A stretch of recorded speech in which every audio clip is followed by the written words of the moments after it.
রাতে হাত পায়ের নখ কাটা যাবে কি না, এই প্রশ্নটি অনেকেরই এবং আমাদের সমাজে এখনো অনেকে মনে করেন, বিশেষ করে গ্রামাঞ্চলে, যে রাতের বেলায় হাত পায়ের নখ কাটলে মানুষের অমঙ্গল হয়, অকল্যাণ হয়, সম্পদহানি হয়, বিশেষ কোনো ক্ষতি হয়, কিংবা এটি নিষিদ্ধ। মূলত কোরআন হাদিসের কোথাও রাতের বেলায় হাত পায়ের নখ কাটা কিংবা গোপ ছোট করা কিংবা চুল কাটা কিংবা ঘর ঝাড়ু দেওয়া কিংবা খাবার শেষে প্লেট ধুয়ে সে পানি বাহিরে ফেলা ইত্যাদি, অথবা কোনো গাছের পাতা ইত্যাদি ছেঁড়া, ফসল ইত্যাদি ছেঁড়া রাতের বেলা, এগুলোকে কোরআন হাদিসের কোথাও নিষেধ করা হয়নি। আর কোরআন হাদিসে কোনো কিছুকে নিষিদ্ধ না করা হলে সেটিকে নিষিদ্ধ বা অমঙ্গলের মনে করাটা এটি কুসংস্কার এবং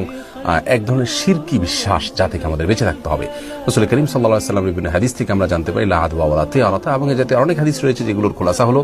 অমঙ্গল অপয়া বলতে কোনো কিছু শরীয়তে নেই, যে অমুক কাজে অমঙ্গল, অমুক কাজে অপয়া আছে, যদি শরীয়তে সেটাকে অমঙ্গলজনক বলে আখ্যায়িত না করে। মন গড়া বিশ্বাস থেকে সেটাকে অমঙ্গলজনক মনে করাটা এটি ভ্রান্ত বিশ্বাস, যা আমাদের ইমানের জন্য ক্ষতিকর। বিধায়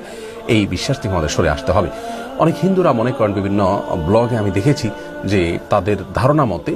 লক্ষ্মী সন্ধ্যাবেলায় বাসা বাড়িতে বাড়িতে যান, তাদের দেবতা, এবং ওই সময় কেউ হাতের নখ কাটলে বা কোনো কিছু পরিষ্কার করলে, ময়লা ইত্যাদি শরীরে এগুলো পরিচ্ছন্ন করতে গেলে, বিশেষ করে হাত পায়ের নখ ইত্যাদি কাটতে গেলে তিনি রুষ্ট হয়ে যান এবং তাতে সম্পদের ক্ষতি হয়। এটা হিন্দুদের শিরকপূর্ণ বিশ্বাস, যা একজন মুসলিম কোন অবস্থাতেই